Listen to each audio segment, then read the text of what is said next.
Kia ora champions, today we're out in the middle of nowhere, Utah, looking to see if we can find some volcanoes.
We're coming up in the middle of the shield volcano here. It's actually on both sides, which is pretty cool. And what we're driving on is the ancient lake bed of Lake Bonneville. So it's pretty cool. If you look off to the right, you'll see the neck of the volcano in the distance there. These ancient lake bed deposits serve as a reminder that our landscapes are constantly changing.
So you'll start to see that we are transitioning from the Lake Bonneville deposits to more volcanic deposits the higher we climb up here.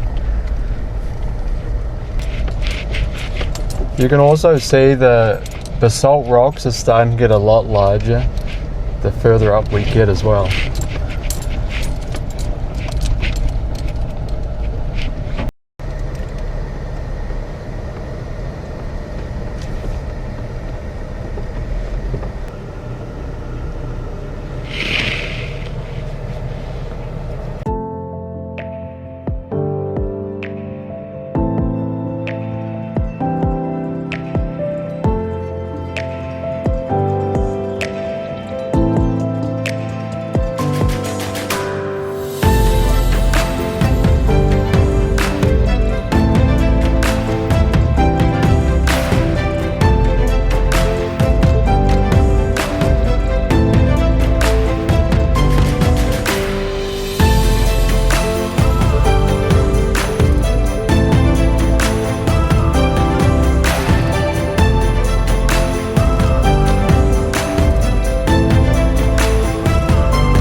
Alright, we made it. So we're up here at the top of Fumarole Butte.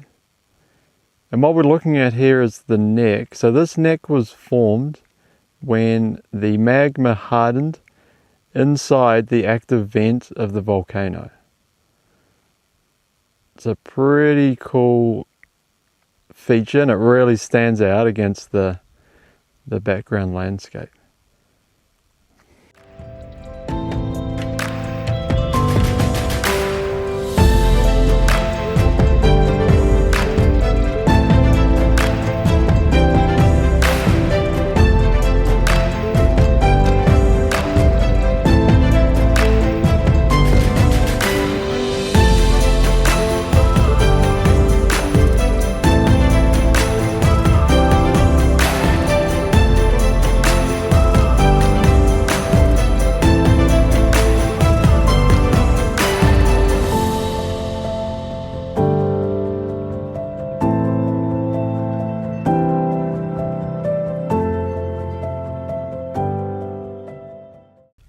So what we're standing on top of here is a shield volcano,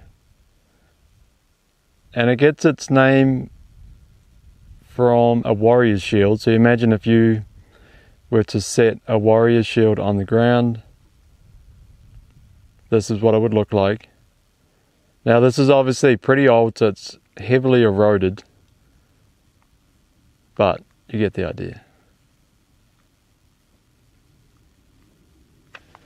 This particular volcano, where we're at, Fumarole Butte, erupted roughly 1 million years ago, which on the grand scheme of things is pretty recent. One thing about shield volcanoes is they don't have the crazy big explosive eruptions like you see in the movies.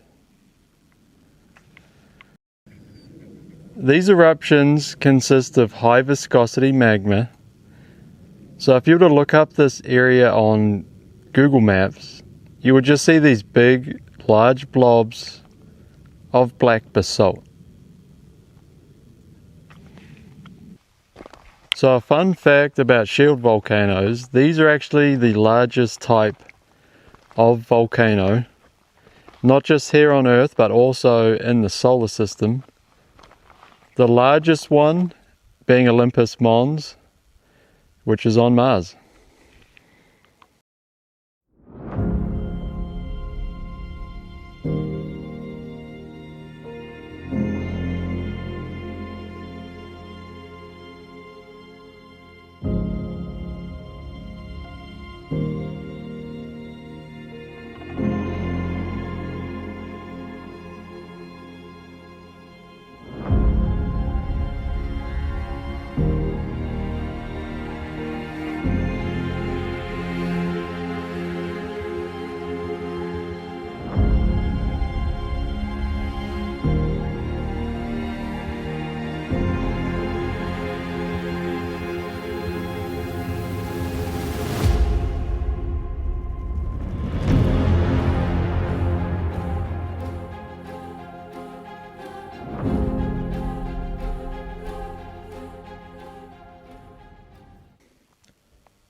So right now, as you can see, we are in the middle of nowhere, in the middle of Utah, in fact.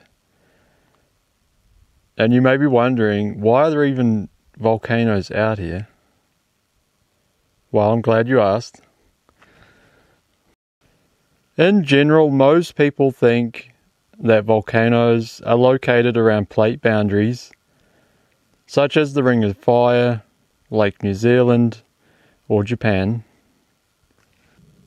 In this case, we can thank the extension of the basin end range for thinning and allowing the magma to come up to the surface.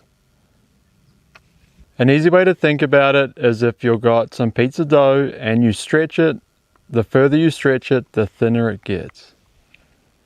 That's exactly what happened here to allow the magma to come up to the surface.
We have only just begun to scratch the surface when it comes to exploring Utah's volcanoes. We can't wait to get out and see more of these geological wonders, and we hope that you'll join us for the ride. Thanks for watching, and we'll catch you next time.